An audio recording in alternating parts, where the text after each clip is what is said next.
Bonjour les amis, aujourd'hui on va voir la sixième différence. Comme pour la dernière, je vais vous poser une question. Comment considérez-vous ceux qui réussissent en marketing relationnel? Comment considérez-vous d'ailleurs ceux qui réussissent dans la vie en général? Soyez honnêtes, sincères. Je vais vous dire moi comment je les considérais il y a quelques années encore. Très très mal. Très très mal. En fait je pensais riche, quelqu'un de riche, c'est un escroc, c'est un arnaqueur, c'est quelqu'un de superficiel qui passe son temps à dépenser de l'argent dans des futilités, etc. Comment je vivais à votre avis? Automatiquement je vivais pauvrement. Parfois je touchais le SMIC, parfois je touchais encore moins que le SMIC. Elle est fantastique quand même cette loi d'intention, cette loi de l'attraction. Je pensais à une bonne personne, c'est une personne pauvre, ou une personne de classe moyenne qui lutte pour s'en sortir, qui est un petit peu héroïque face à tous ces méchants riches, etc. Voilà comment je pensais. Et je pensais à une mauvaise personne, c'est les riches, c'est le diable, etc. Bon, j'exagère un petit peu, mais c'est pour vous donner une image. Et qu'est-ce que j'obtenais en retour? Eh bien, j'obtenais plus de ce qui se trouvait dans la catégorie bonne personne. Donc, plus de pauvreté, plus de chômage, etc.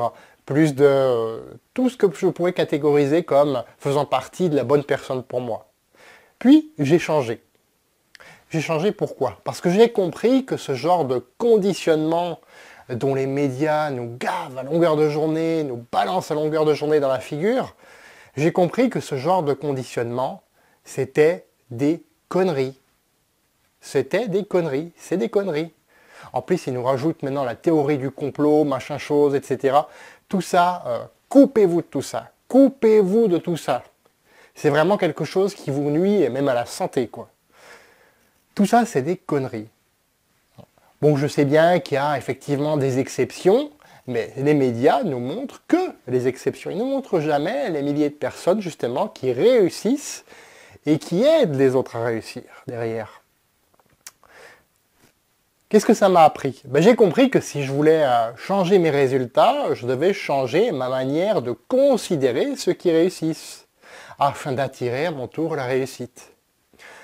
Au passage, j'y ai laissé quelques amis toxiques, comme j'aime à les appeler. Alors bien entendu, ce sont de vrais amis, mais malheureusement, qui ne sont pas encore sortis de ce conditionnement. J'ai quand même gardé espoir d'en sortir quelques-uns. Mais je me souviens d'un épisode quand même assez douloureux où la personne m'a dit « Ouais, si un jour tu gagnes plus de 3000 € par mois, c'est plus la peine de me parler, t'es un sale riche. » quoi. Voilà. Devinez quoi? Devinez ce qui s'est passé quand j'ai commencé à changer ma manière de considérer ceux qui réussissent.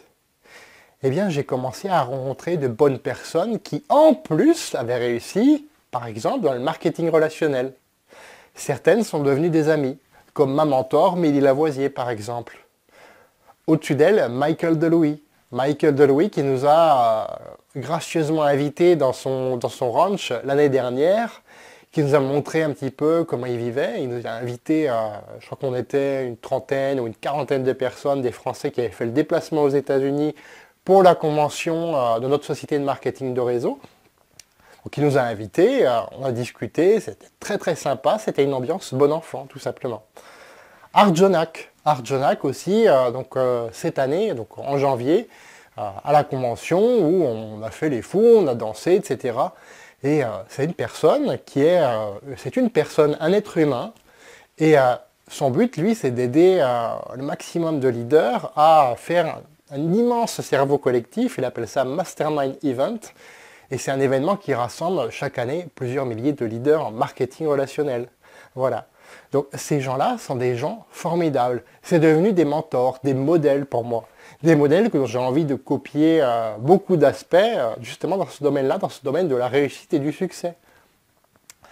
J'ai remarqué aussi que beaucoup de sociétés de marketing relationnel redonnaient beaucoup, soit aux œuvres de charité, soit des ONG, ou encore à d'autres organisations, ou à des écoles, des universités, etc., pour aider les jeunes, aider les personnes à s'en sortir, tout simplement. Donc vous voyez, le mythe du méchant riche est bien retombé depuis. Voilà. J'ai remarqué que ces personnes et organisations encourageaient et admiraient ceux qui réussissent. Effectivement. Donc, en amont, en encourageant et en admirant ceux qui réussissent, on s'attire à soi plus des réussites. Je suis d'accord, ce changement demande du temps, de la persévérance et surtout des petits réglages. Je peux vous dire, j'ai encore parfois des pensées du genre oui, attends, lui nous prend un petit peu pour un voilà, si vous voyez ce que je veux dire. Et je me dis à ce moment-là, ok, merci pour l'info, stop, annule et remplace. C'est très bien ce qu'il a fait, il avait raison. Moi, à sa place, effectivement, dans sa situation, j'aurais certainement fait pareil. Et c'est très très bien, c'est une très très belle expérience. Donc taire un petit peu ce jugement négatif qu'on a par rapport aux personnes qui réussissent, que ce soit dans le marketing relationnel ou même dans toute autre chose, dans tout autre domaine.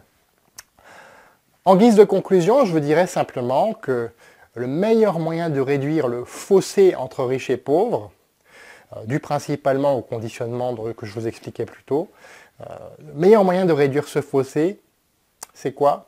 C'est de les informer qu'il existe des ressources illimitées en eux, déjà. Des ressources illimitées en eux que, s'ils veulent vraiment s'en servir pour faire de l'argent, pour faire le bien autour d'eux ensuite avec cet argent, eh bien, il faut qu'ils se lancent et qu'ils foncent. Voilà.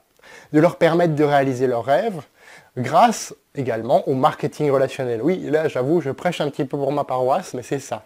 Grâce au marketing relationnel qui est, comme le dirait Eric Worre, la meilleure avenue pour améliorer la vie des gens dans le monde. Voilà, à l'heure actuelle, ça, j'en suis persuadé à 100%. Dans la prochaine vidéo, nous verrons avec qui s'associent les leaders en marketing relationnel et avec qui s'associent les autres.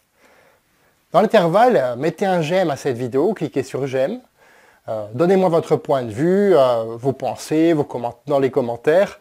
Donc écrivez-moi un beau commentaire bien constructif, ça me fera plaisir. Et partagez cette vidéo autour de vous parce que je suis certain qu'elle peut aider plein de personnes. Je vous dis à bientôt. Au revoir.